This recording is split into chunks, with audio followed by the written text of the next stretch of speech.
മാനസാസിന് നമസ്കാരം.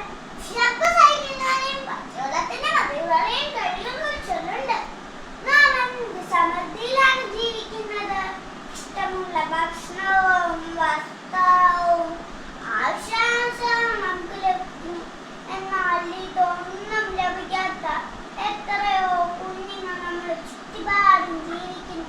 അങ്ങനെയുള്ള ഒരു ബാലകഥയാണ് ഞാൻ ഇന്നിവിടെ പറയാൻ പോകുന്നത്. എന്റെ കഥയുടെ പേരെന്താണെന്നോ? ആഗ്രഹം. കൊല്ലത്ത് ഒരു കൊച്ചു ഗ്രാമത്തിൽ ഓലമേഞ്ഞ ഒരു കൊച്ചു കുടിലിൽ ഒരു ബാലൻ ജീവിച്ചിരുന്നു. അവന്റെ പേരെന്താണെന്നോ? കുട്ടൻ. സ്കൂൾ ജീവിതം എന്താണെന്ന് പോലും അവൻ അറിയുന്നില്ല. കഷ്ടപ്പാടും ദാരിദ്ര്യവുമായിരുന്നു അവന്റെ കൂട്ട്. ഒരു നേരത്തെ ആഹാരം പോലും കഴിക്കാനില്ലാത്ത അവന് പഠിക്കാനുള്ള ചിന്ത വളരെ വലുതായിരുന്നു.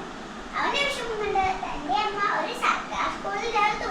സ്കൂളിൽ ചെന്നപ്പോൾ എല്ലാവർക്കും പുതിയ ബാഗുകൾ, ചെരുപ്പുകൾ. ഇതൊന്നും കുഞ്ഞിന്റെ മുഖത്തേക്ക് അമ്മയ്ക്ക് നോക്കാനേ കഴിഞ്ഞില്ല.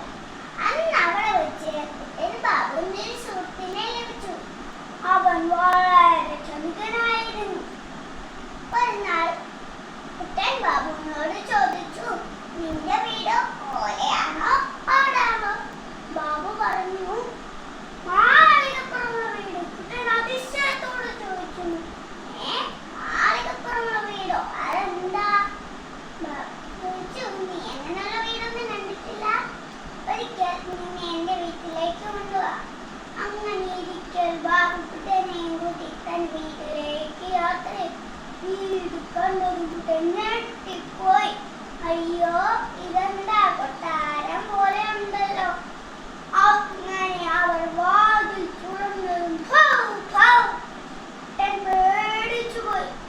നോക്കിയപ്പോൾ അങ്ങനെയുള്ള മറ്റൊരു വീട്.